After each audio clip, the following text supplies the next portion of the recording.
কারণ আসিফ নজরুল আর আইনমন্ত্রী মিলে এই কাজ করছে কিভাবে জুলাইকে খেয়ে ফেলে দেওয়া যায়। আপনি আমাদেরকে বলছেন যা কিছু হয়েছে এখন পর্যন্ত সব সংবিধানের আলোকে, সব সংবিধানের আলোকে, ঠিক আছে। শেখ হাসিনা একটা ক্লিপ বের হয়েছে গত পরশুদিন, ওই যে ভাই বললেন ভাইকে গুম করা হয়েছে, আয়নাঘরে রাখা হয়েছে। আমি চাইছিলাম ভাই আয়নাঘরের বর্ণনা দেব। আমি জানি ভাইয়ের আয়নাঘরে সোফা সেট ছিল কিনা, লন ছিল কিনা, ভাইকে কি তিনবেলা, হাসিম ভাই আপনাকে কি তিনবেলা চাটা দিত, টিভি দেখার সুযোগ ছিল? তাহলে যদি সুযোগ থেকে থাকে তাহলে আমি বলবো যে হ্যাঁ সালাউদ্দিন সাহেবও গুম হয়েছে। আর যদি এটা না হয়ে থাকে তাহলে হাসিনা যে কথা বলছে সালাউদ্দিনকে আমি কখন গুম করলাম? সালাউদ্দিনকে দোতলা বাড়িতে রাখলাম, সালাউদ্দিনকে দোতলা বাড়িতে, এটা শাহরিয়ার কবির আমি বলতেছি না, শেখ হাসিনা বলতেছে। তাহলে সালাউদ্দিন সাহেব কিভাবে গুম হলেন?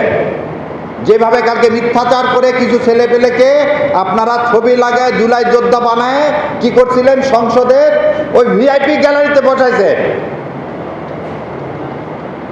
কি তাজ্জব কথা! মানে কনস্পিরেসি একটা শেষ থাকতে হয়। ভিআইপিতে আমাদের মতো লোকেরা যায় বসবে, আপনি এক গাদা ছেলে পেলে নিয়ে গেলেন, নিয়ে যে পুলিশ দিয়ে, এবং আবার বলে দিচ্ছি আমার চোখের সামনের ঘটনা, পুলিশ দিয়ে তাদেরকে ঢুকালেন, ঢুকে আবার বললে দিলেন এই তুমি এই রোতে থাকো, এই রোতে থাকো। এই যখন ওই চিফ হুইপ কথা বলতেছে পুলিশ ভিতরে দাঁড়াও দাঁড়াও দাঁড়াও, সবাই সামনে যাও। এই নাটক বন্ধ করেন, এই নাটক বন্ধ করেন। কালকে আমি নিজে মেঘনাতে ছিলাম, একদম পিছনে, কারণ আপনি আপনার তো ক্যাডার বাহিনীর সামনে বসায় রাখছেন, আমাদের মতো লোকের ইজ্জত দিবেন কেন? পৃথিবীর ইতিহাসে এটা বিরল, পৃথিবীর ইতিহাসে এটা বিরল। এবার আমি আপনাদেরকে একটা একটা করে কথা, কোন সংবিধানের কোন ধারার আন্দোলনে এই গণ আন্দোলন হলো? কেউ কি বলতে পারবেন সংবিধানের কোন ধারার আন্ডারে এই গণ আন্দোলন হলো?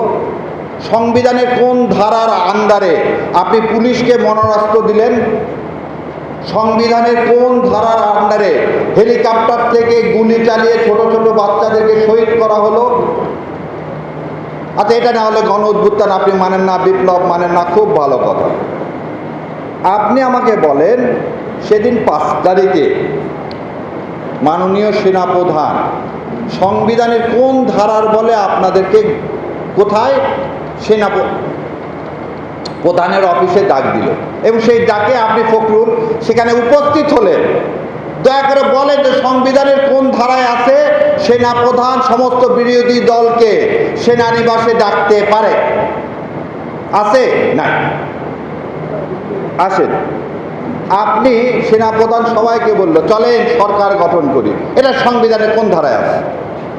সংবিধানের ধারায় আছে আর একজন প্রধানমন্ত্রী নির্বাচিত না হওয়ার আগ পর্যন্ত সেই প্রধানমন্ত্রী থাকবে।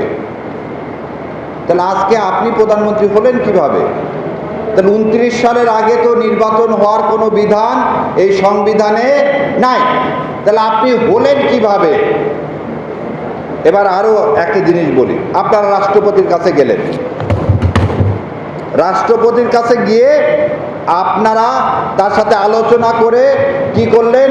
সংসদ ভেঙে দিলেন।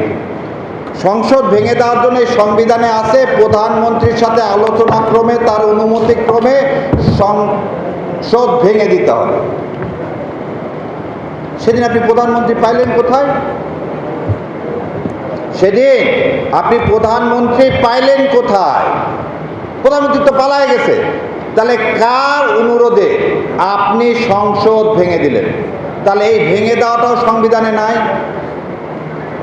তাহলে আজকে যদি কেউ চ্যালেঞ্জ করে যে আপনাকে রাষ্ট্রপতিকে এই ক্ষমতা কে দিল, রাষ্ট্রপতিকে এই ক্ষমতা কে দিল? কারণ সালাউদ্দিন সাহেব আবার বলতেছে রাষ্ট্রপতিকে দিয়ে ইউনূস সাহেব জোর করে অনেক কাজ করাইছে।